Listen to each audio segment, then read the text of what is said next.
జీవితకాలం కూడా తండ్రులే కుమారులకు అలంకారం, కానీ కుమారులు తండ్రులకు అలంకారం అని ఇక్కడ దేవుని వాక్యం సెలవిస్తలేదు. దేవుని వాక్యం సెలవిచ్చేది ఏంటంటే తండ్రులే ఆశీర్వాదకరము. నీ తండ్రి చెప్పిన బోధని వినాలి. నీ యొక్క తల్లి చెప్పిన బోధను త్రోసివేయకూడదు.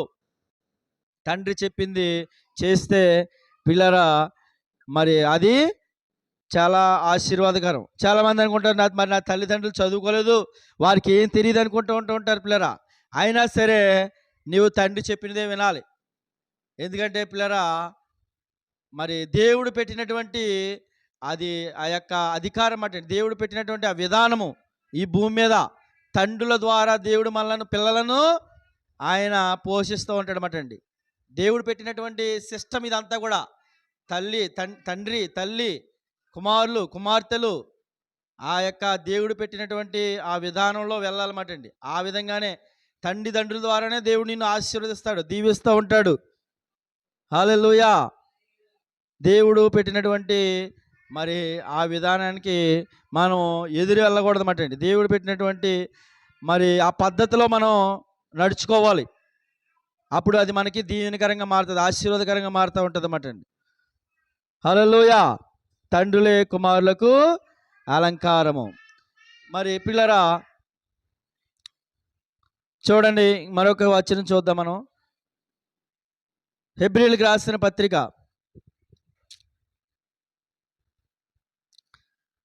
12వ అధ్యాయం 9వ వచనం చూడండి.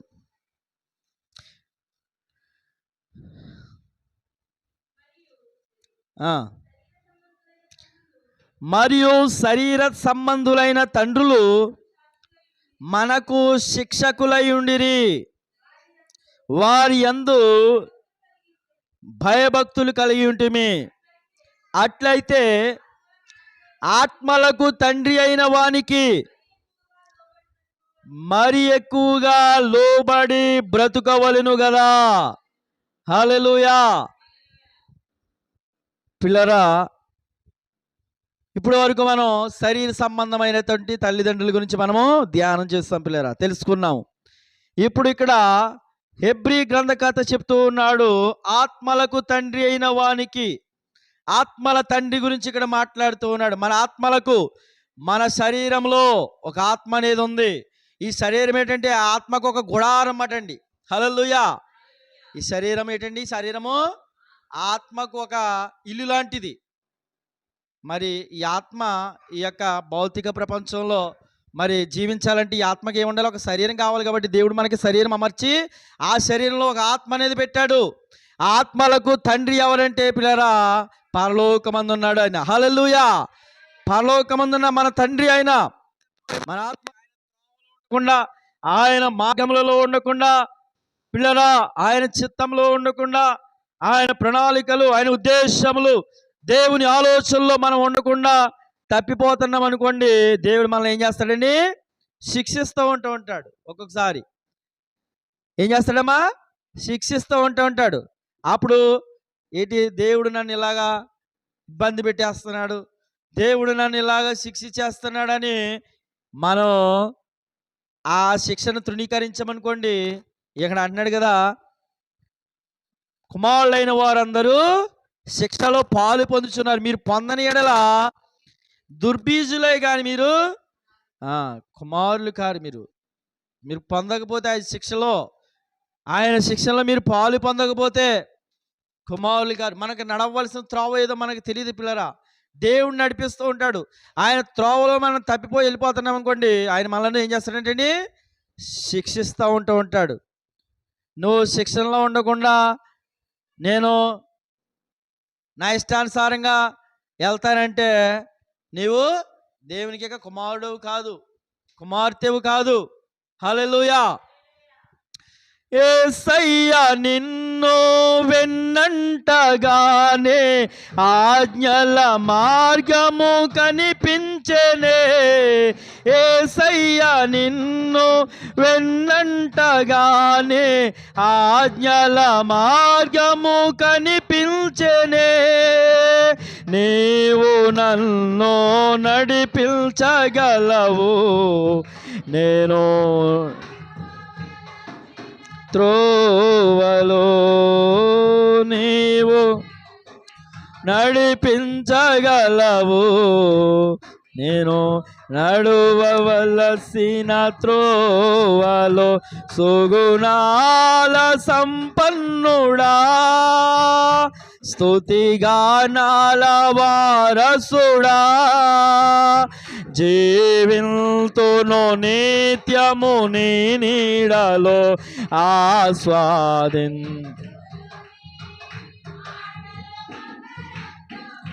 దేవింతును నిత్యము నీ నీడలో.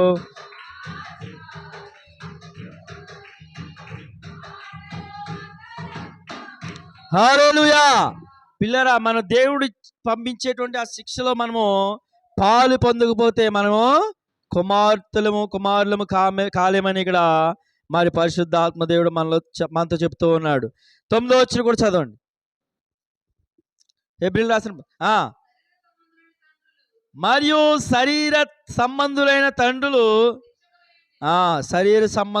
తండ్రులు కూడా మనను ఒక స్థాయికి వచ్చే వరకు మనకి మరి పిల్లల ఒక పరిపక్వత మెచ్యూరిటీ మనకి వచ్చే వరకు మరి ఏం చేస్తారంటే శరీర సంబంధులైన తల్లిదండ్రులు కూడా మనలను వారు నడవలసిన మనం ఇది పద్ధతి, ఇది మనం వెళ్ళవలసిన త్రోవ అని వారు మనకి నేర్పిస్తూ ఉంటారు, శిక్షిస్తూ ఉంటారు పిల్లరా.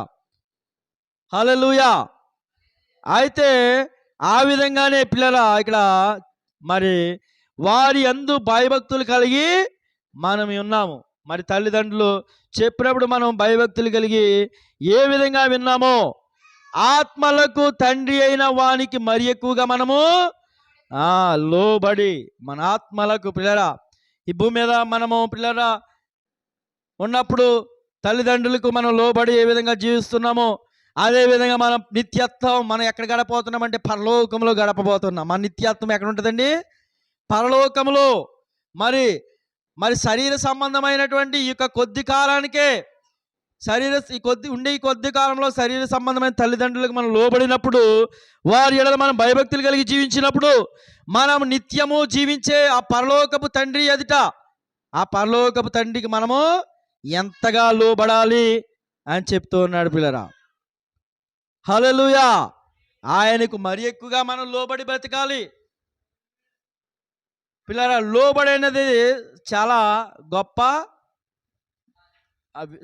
గొప్ప వివేకం అటండి. లోబడటంలో గొప్ప వివేకం ఉన్నదండి. హల్లెలూయా. సబ్మిషన్, లోబడడం అంటే మనం ఒకరికి సమర్పించుకోవడం, ఈల్డింగ్ అటండి, ఒకరికి మనము అప్పగించుకోవడం, వారి యొక్క అధికారానికి ఒప్పుకోవడం, అధికారానికి లోబడ్డం అటండి. అది లోబడడం అంటే. పిల్లలు తల్లిదండ్రులకు లోబడి జీవించాలి. లోబడని వాళ్ళని పిల్లలకు శ్రమ అన్నాడు దేవుడు. హల్లెలూయా. లోబడని వాళ్ళని పిల్లలకు శ్రమలు కొని తెచ్చుకుంటామట. ఆ శ్రమ నీకు మామూలు ఊరికినే రాదు, నీకు నువ్వే కొని తెచ్చుకుంటావు. నీ తల్లిదండ్రులు నువ్వు లోబడకపోతే పిల్లరా, లోబడని వాళ్ళని పిల్లలకు శ్రమ, నీకు నువ్వుగానే శ్రమల పాలు అవుతావు. ఆ విధంగానే పిల్లరా మనం మన పరలోకమైన తండ్రికి మనం లోబడకపోతే, లోబడి జీవించకపోతే పిల్లరా మనము కూడా మరి ఇబ్బందులకు గురి అయ్యే అవకాశం ఉన్నదన్నమాటండి.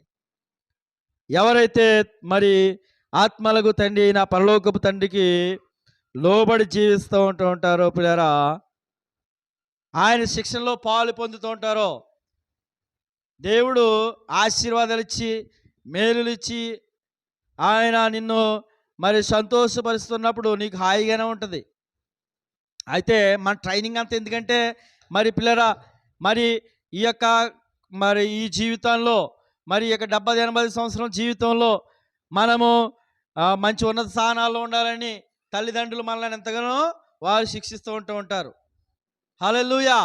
మరి పరలోకంలో ఆ తండ్రి అయిన పరిశుద్ధుడైన దేవుడు ఆయన గుణలక్షణాలు మరి ఆయన యొక్క మరి పిల్లరా నీతి న్యాయము అటువంటి గుణలక్షణాలు కలిగినటువంటి దేవుని ఎదుట మనము మన యొక్క శాశ్వత జీవితం గడపబోతూ ఉన్నాము. మరి ఆయన ఎంతగా ట్రైనింగ్ ఇస్తాడు మనకి. హల్లెలూయా. అందుకనే ఆయన ట్రైనింగ్ మనకి భూమి మీద ఉండగానే మనకి ఇస్తాడంటండి. ఆయన మరి ఉన్నతమైనటువంటి గొప్ప జీవితానికి, పరలోక జీవితానికి మనం సిద్ధపరుస్తున్నాడు. పరలోక జీవితమే కాదు, ఇక్కడ కూడా భూమి మీద కూడా నీకు ఆయన ట్రైనింగ్ ఇచ్చి నిన్ను మరి నీకు గొప్ప మేలులు, ఆశీర్వాదాలు ఇచ్చి నిన్ను ఉన్నత స్థానాలు నిలపాలని దేవుడు నిన్ను శిక్షిస్తూ ఉంటాడు. అప్పుడప్పుడు ఆయన శిక్షణ మనము తృణీకరించకూడదు. ఇందాక చదవం కదండి, సామెతలు 13 మొదటి వచనం ఏముందండి? సామెతలు 13 అధ్యాయం మొదటి వచనంలో, తండ్రి శిక్షించిన కుమారుడు జ్ఞానం గలవాడగును, గద్దింపును అసహించుకునేవాడు ఎవరంటండి? గద్దింపును చూడండి 13, సామెతలు 13.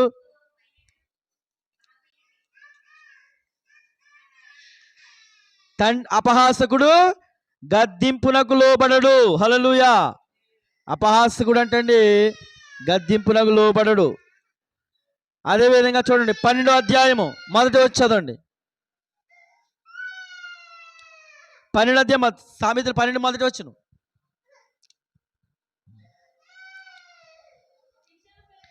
శిక్షను ప్రేమించువాడు జ్ఞానమును ప్రేమించువాడు, గద్దింపును అసహించుకునేవాడు పశుప్రాయుడు. హల్లెలూయా. గద్దింపును అసహించుకునేవాడు ఎవరంటండి? శిక్షను ప్రేమించువాడు జ్ఞానం గలవాడు. చూడండి, ఎవరైనా పెద్దోళ్ళు ఏదైనా చెప్తే చిన్నపిల్లలు కొంతమంది తిరుగుబాటు చేస్తూ ఉంటారు. అది వారికి మేలుకరం కాదు, వారికి ఆశీర్వాదం కాదు. ప్రజలు పెద్దలు ఏదైనా చెప్పినప్పుడు చిన్నపిల్లలు ఏం చేయాలంటే వారికి లోబడాలి. వారు ఆ శిక్షను ప్రేమతో, వారు అయ్యో నా మేలు కోరి, నా ఆశీర్వాదం కోరి, నా మంచి కోరి వారు నాకు చెప్తూ ఉన్నారు కదా అని మనము దాన్ని పాజిటివ్గా తీసుకోవాలి, నెగిటివ్గా తీసుకోకూడదు. హల్లెలూయా. ఎందుకంటే శిక్షను ప్రేమించువాడు జ్ఞానాన్ని ప్రేమిస్తాడు, జ్ఞానమును ప్రేమించువాడు. చూడండి, అదేవిధంగా పిల్లరా సామెతల గ్రంథము 22వ అధ్యాయం 15 వచ్చి చదువుకుందాం. సామెతల గ్రంథం 22:15.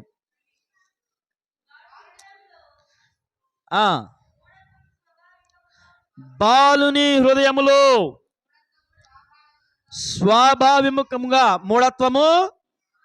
స్వాభావికముగా పుట్టును,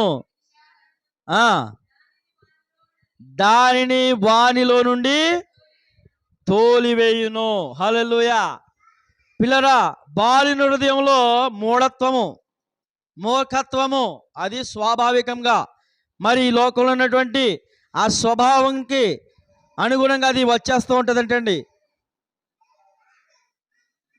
మరి మనిషిలో ఉన్నటువంటి స్వభావాన్ని బట్టి మూఢత్వము అది వస్తూ ఉంటుందంట. అయితే పిల్లరా, శిక్షాదండము దానిని వానిలో నుండి తోలివేస్తుందండి. శిక్షాదండం ఏం చేస్తుందంటండి?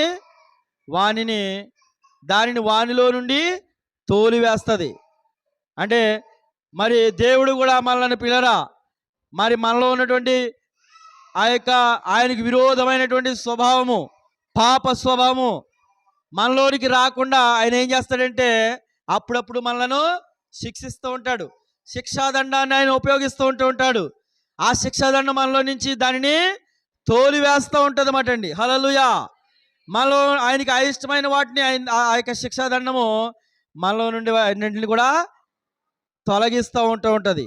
అందుకనే దావీదు మహారాజు కూడా అంటూ ఉంటాడు, ఏమంటాడంటే పిల్లరా, గాఢాంధకార లోయలో నేను సంచరించినను ఏ అపాయమునకు నేను భయపడను, నీ యొక్క దుడ్డు కర్ర నీ దండము నన్ను ఆదరిస్తూ ఉంటుంది. దుడ్డు కర్ర ఏం చేస్తూ ఉంటాడు? కాపరి ఎక్కడికైనా తప్పిపోతున్నాయి అనుకోండి, గొర్రెలు మందని విడిచి వేరొక చోట ఎక్కడైనా పారిపోతున్నాయి అనుకోండి, దాన్ని దుడ్డు కర్రతో ఒకటి వేస్తూ ఉంటాడు అన్నమాట అండి. హల్లెలూయా. అదేవిధంగా మనం గాడ్స్ ట్రాక్లో, దేవుని ట్రాక్లో నుండి మనం పక్కకి వెళ్ళిపోతున్నాం అనుకోండి, డైవర్ట్ అయిపోతున్నాం అనుకోండి, మనము దేవుడు కూడా తన శిక్షాదండాన్ని ఉపయోగిస్తూ ఉంటాడు. నీకు ఏదోటి మరి పిల్లరా, ఏదో కష్టాన్ని ఆయన అనుమతిస్తూ ఉంటాడు నీ జీవితంలో. అది దేవుడు అంటండి ఎవరిని కూడా మనపూర్వకంగా, ఉద్దేశపూర్వకంగా ఎవరిని కూడా శిక్షించడంటండి. హల్లెలూయా. అది మరి మనము ఆ విధంగా ఆయన త్రోవలోంచి తొలగిపోతే అది మనకే ప్రమాదం అని తెలిసి మన చిన్నపిల్లలు తప్పిపోతున్నప్పుడు అది వారికి ప్రమాదం అని తెలిసి మనం ఎలాగా వారిని దారిలో పెడుతూ ఉంటామో, పరలోకపు తండ్రి కూడా ఆయన మనకి మేలుకరమైన మార్గంలో మనలను నడిపించడానికి ఆయన అప్పుడప్పుడు శిక్షాదండాన్ని ఉపయోగిస్తూ ఉంటాడు. మరి ఆ శిక్షను మనం తృణీకరించకూడదు. ఆ శిక్షను మనం అంగీకరించాలి. దేవా, అయా మరి నా పొరపాటు ఏంటి నాయనా, అయా నేను ఎక్కడైనా నీ మార్గంలో నుండి తప్పిపోయానా ప్రభువా, అయా నాకు ప్రభువా తండ్రి అని ఆయన శిక్షను మనము ప్రేమపూర్వకంగా అంగీకరించాలి. దాన్ని మనము శిక్షను తృణీకరించకూడదు. అది మనకి శ్రేయస్కరం కాదు. పిల్లరా, దేవుడు మనకి ఏమి చేసినైనా మేలే చేస్తాడు. ఆయన ఎప్పుడు కూడా మనకు కీడు చేసేటువంటి దేవుడు కాదు. అందుకనే పిల్లరా, ఆయన యొక్క శిక్షలో మనము పాల్గొనాలి. పరలోకపు తండ్రి, మరి ఇక్కడ మనం చివరిసారిగా వచనాన్ని చదువుకుందాం. మళ్ళా, శరీర సంబంధులైన తండ్రులు మనకు శిక్షకులై ఉండిరి, వారి యందు భయభక్తులు కలిగి ఉంటుమి. అట్లయితే ఆత్మలకు తండ్రి అయిన వానికి మరి ఎక్కువగా మనము లోబడాలి. ఒకవేళ లోబడకపోతే, శిక్షలో పాలు పొందకపోతే మనం కుమారులము కాదు, ఆయన కుమార్తెలము కామని దేవుని వాక్యం సెలవిస్తుంది పిల్లరా. అందుచేత పిల్లరా, ఆయన శిక్షణ మనం ఎప్పుడైతే ఆయన శిక్షణ అనుభవిస్తూ ఉంటామో, ఆయన శిక్షణ గుండా మనం వెళ్తూ ఉంటామో, దేవుడు మనకి గొప్ప మేలులు ఆశీర్వాదాలు మనకి అనుగ్రహిస్తాడు. అటువంటి కృపను దేవుడు మనకందరికీ దయచేయును గాక. ప్రార్థన చేసుకుందాం. అందరూ కూడా మోకరించండి, ప్రార్థన చేసుకుందాం. హల్లెలూయా, హల్లెలూయా, హల్లెలూయా. స్తోత్రం, స్తోత్రం. విన్న వాక్యాన్ని బట్టి కొద్దిసేపు ప్రార్థన చేద్దాం.